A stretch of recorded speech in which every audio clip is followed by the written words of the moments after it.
Personal finance opinions YouTube channel में 9 फरवरी 2026 के results और डिविडेंड्स के हवाले से वीडियो में आपको खुशामदीद।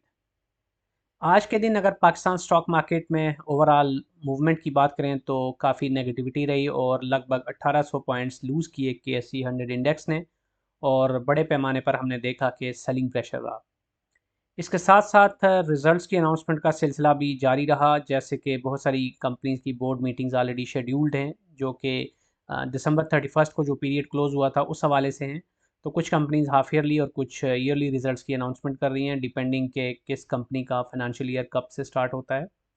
तो आज के दिन दो बड़ी कंपनीज ऐसी हैं जिन्होंने अपने रिजल्ट्स के साथ डिविडेंड का ऐलान किया। इस वीडियो में इन दो कंपनीज के रिजल्ट्स और डिविडेंड के हवाले से डिटेल्स आपके साथ शेयर की जाएंगी। याद रहे कि इस चैनल पे या इस वीडियो में जो भी इन्फॉर्मेशन आपके साथ शेयर की जा रही है ये सिर्फ इन्फॉर्मेशनल और एजुकेशनल पर्पस के लिए, कोई फाइनेंशियल एडवाइस या बाय और सेल कॉल नहीं है। पहली कंपनी जिसने आज अपने रिजल्ट्स का और हस्बे तवक्को रिजल्ट्स का ऐलान किया वो है मीज़ान बैंक लिमिटेड, जो कि शरिया कंप्लाइंट इंडेक्स का हिस्सा है और बैंकिंग सेक्टर में एक बड़ा नाम है।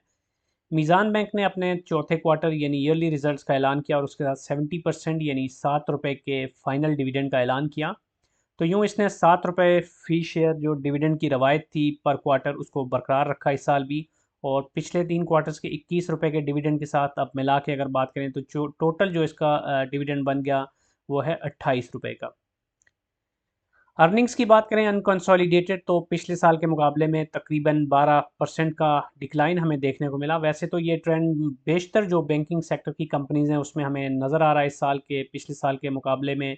इस साल जो प्रिवेलिंग इंटरेस्ट रेट है और जो दीगर कुछ फैक्टर्स हैं बैंकिंग सेक्टर के हवाले से, तो उनकी वजह से मेजॉरिटी बैंक्स के जो प्रॉफिट्स हैं इस साल कुछ डिक्लाइन हुए हैं पिछले साल के मुकाबले में। तो यही सूरत हाल यहाँ पर भी नज़र आ रही है। EPS इसकी इस साल रही ₹49.22, जबकि पिछले साल ये EPS थी ₹56.30।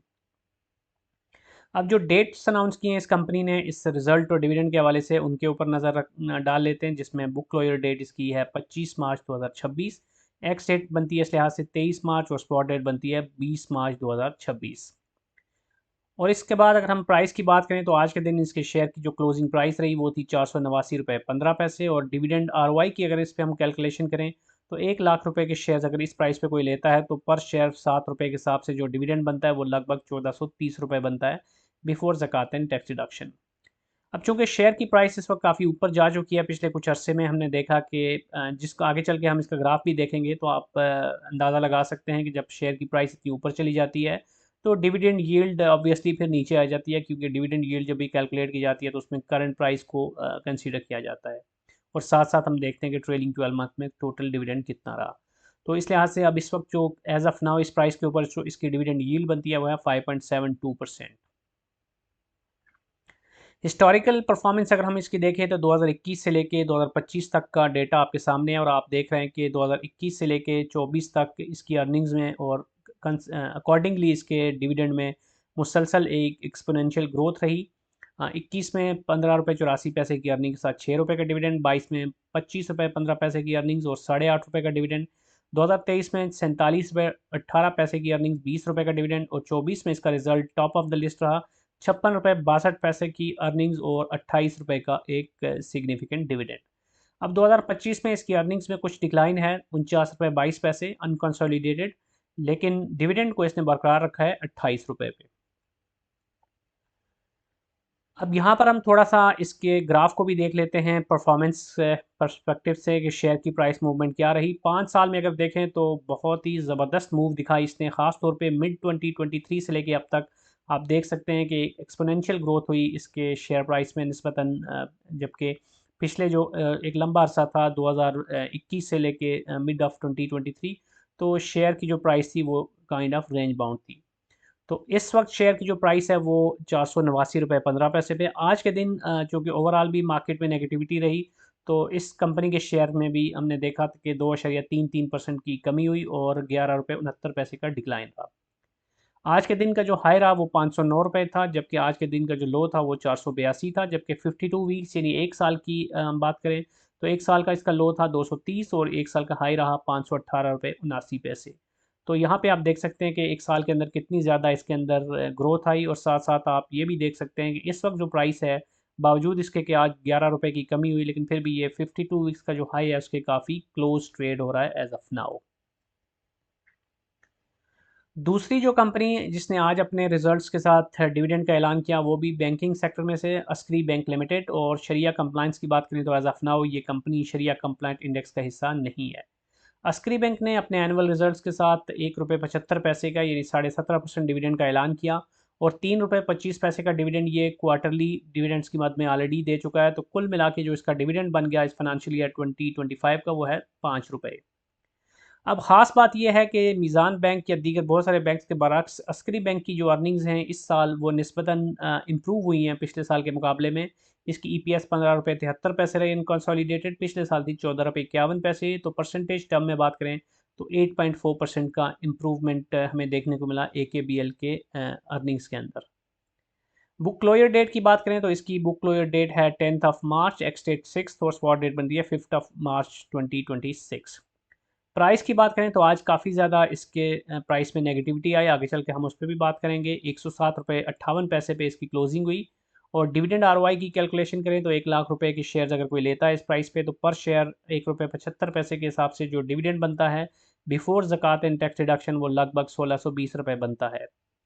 इसकी डिविडेंड यील्ड ट्रेलिंग 12 मंथ की कैलकुलेट करें तो based on current price and the dividend that the company has paid in the past 12 months तो बनती है 4.65%, जो कि कोई बहुत ज़्यादा एक्स्ट्रॉर्डनरी नहीं है।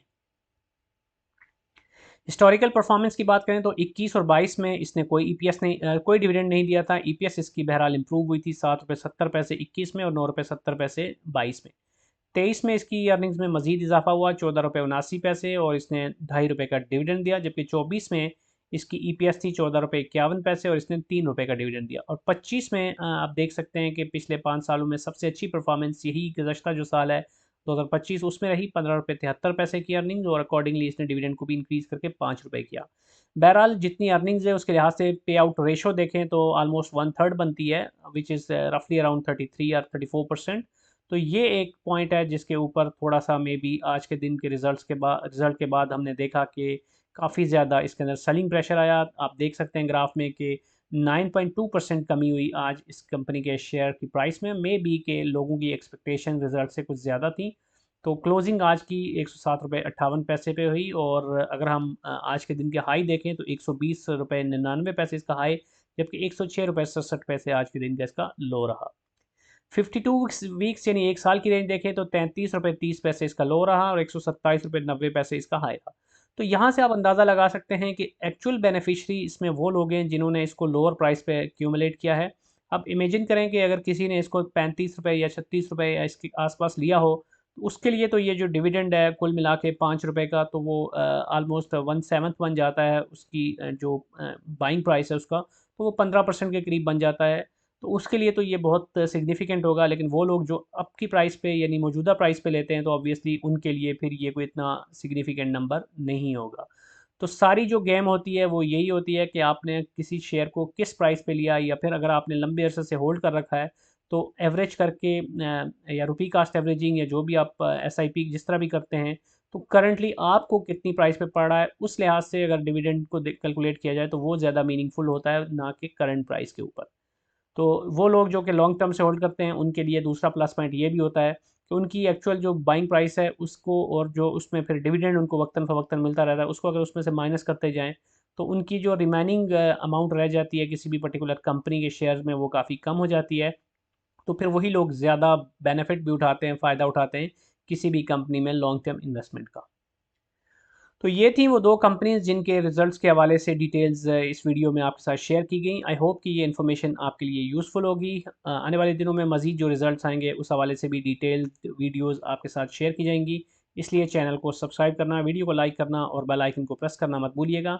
और कोई भी क्वेश्चन है या फीडबैक है तो उसके हवाले से भी आप कमेंट सेक्शन में लिख सकते हैं। Thank you very much.